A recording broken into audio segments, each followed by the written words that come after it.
Welcome my YouTube channel मेरी आवाज़ और आप सुन रहे हैं मुझे।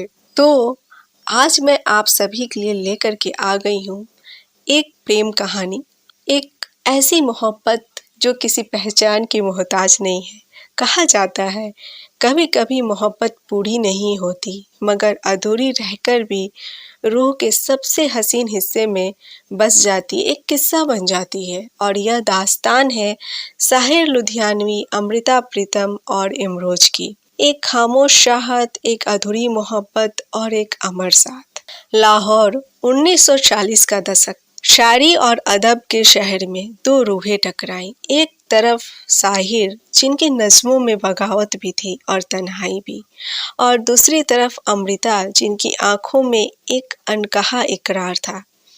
साहिर की खामोश नज़रों में जो बात थी वो अमृता की कविताओं में उतर गई।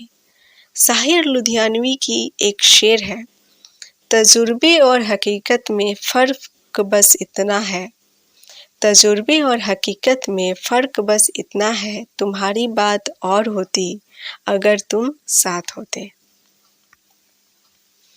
साल गुजरते गए, चिट्ठियाँ लिखी गई मगर इकरार अधूरा रह गया।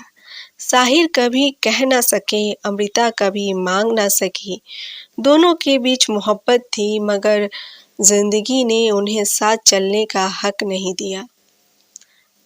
साहिर की एक बहुत ही फेमस नज़्म है, उसकी कुछ पंक्तियाँ मैं आप सभी को सुनाना चाहूँगी। कभी कभी मेरे दिल में ख्याल आता है कि जिंदगी तेरी जुल्फ़ों की नरम छाँव में गुजरने पाती तो शादाब हो भी सकती थी।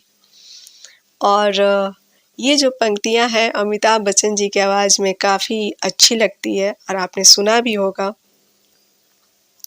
लेकिन तन्हाई हमेशा तन्हाई नहीं रहती। अमृता की ज़िंदगी में आया एक और नाम, इमरोज। वो एक कलाकार था जो रंगों में नहीं साथ में मोहब्बत रचता था।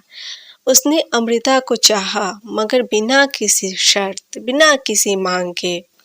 इमरोज ने कहा था, अमृता मैं तुम्हें साहिर से छीनने नहीं आया, मैं तो बस तुम्हारी हर सांस के साथ तुम्हारा साया बनना चाहता हूँ। अमृता का दिल आखिरी सांस तक शायद साहिर का रहा, लेकिन उनकी जिंदगी इमरोज की मोहब्बत से मुकम्मल हुई।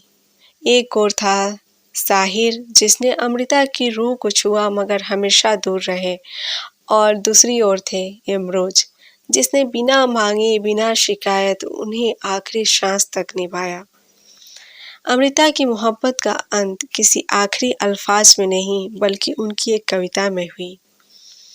और ये जो कविता है इसकी कुछ चंद पंक्तियाँ मैं अभी आपको सुनाऊंगी।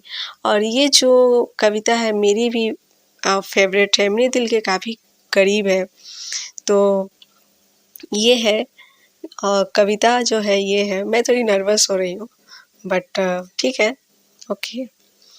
मैं तुझे फिर मिलूँगी, कहाँ किस तरह पता नहीं, शायद तेरी कल्पनाओं की प्रेरणा बनकर तेरे कैनवास पर उतरूँगी, या शायद तेरे आंसुओं में झलक कर तेरे चेहरे पर खिलूँगी। मैं तुझे फिर मिलूँगी, हर उस रूप में जहाँ तू मुझे पाना चाहे। तो ये कुछ पंक्तियाँ थीं। हाँ, साहिर उनकी मोहब्बत रहे और इमरोज उनका साया, शायद इसी का नाम है अधूरी मोहब्बत का सबसे मुकम्मल सफ़र। और आप सभी बताइए कि आप सभी को आज का एपिसोड कैसा लगा।